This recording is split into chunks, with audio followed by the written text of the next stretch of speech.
Today I'm going to show you homemade mac and cheese with Italian sausage. Now here's what we're going to start with. And real quick, if it's your first time here, I welcome you to my channel.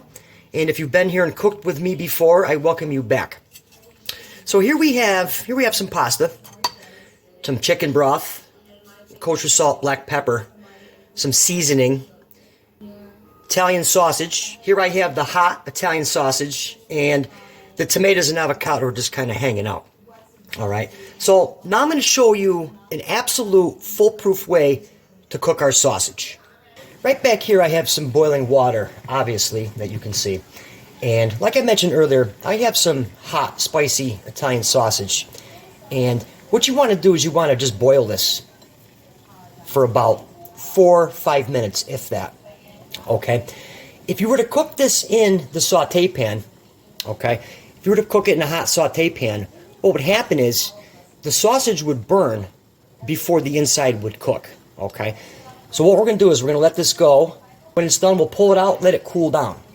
Now let's get on to the pasta. All right, so the sausage is working on the back burner here. Let's start off with building our mac and cheese. What we're going to do is we're going to add our pasta, cold pan. And to that, we're going to add our chicken stock. Make sure it's cold. I have right here about 2 cups. All right, so we got the pasta going here, and the chicken stock really just amplifies the flavor, okay, instead of using water. But what this does is, by cooking it this way, all right, it concentrates the starch, all right, which is a huge contribution to the creaminess and thickness of our mac and cheese, all right. By doing it this way, you don't have to worry about boiling your pasta and saving a cup of pasta water off to the side in case your sauce is too thick. So what we're going to do is we're going to bring this up to a boil, and as it cooks, it'll reduce down, okay? Take about 8 minutes. All right, so we're about halfway through here, our cooking process, and you can see that this has started to reduce down. So what we're going to do now is we're going to just start with a little bit of seasoning. All right, we're going to start with a pinch of kosher salt, a little bit of crushed black pepper, and then just a little bit of paprika, garlic powder, and onion powder. And we're going to season this in layers, all right? Just the baseline seasoning, all right? So we'll let this go, probably take another 5 to 6 minutes, and then we're going to build our mac and cheese. All right, guys, so here we go. This is ready to go. And you can see how has reduced down, okay? So now we're going to build our mac and cheese, all right?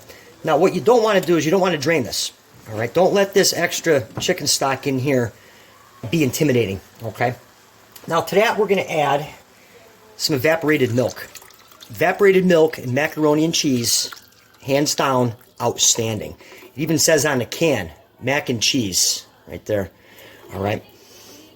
So what we're going to do is we have our burner turned down. All right. We're going to bring this up to a simmer. All right. And we'll continue to build this as we go along. All right. So this has come up to a simmer. Now we're going to hit it with a little bit of basil and some oregano. And as always, recipe in the description. I'll put it down there for you. I'm just going to stir this in here. Let it go a couple more minutes.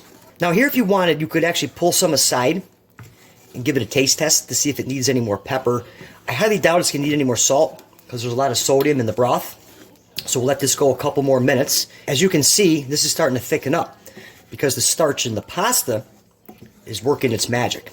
Okay, it's been a couple minutes. We're at a nice smooth simmer. Now we're going to add our cheese. Here I have some cheddar cheese. And we're just going to work this in here. And you can use any cheese you like. Cheddar, mozzarella, whatever you like. And guys, if you like this recipe, be sure to hit that subscribe button. All right, so we're just going to work this in. And this is going to thicken up as it melts. A couple minutes. Burner's on low. All right. And now, finally, we're going to add our cooked sausage. Just going to work that right in there, okay? Came out perfect. Comes out perfect every time. No loss of flavor either when you boil it. I don't know if I mentioned that or not. All right, so we're just going to work this in here. And actually, since I'm cooking in a cast iron, I can actually shut the burner off because the pan's going to retain the heat. All right, so we're just going to let that go.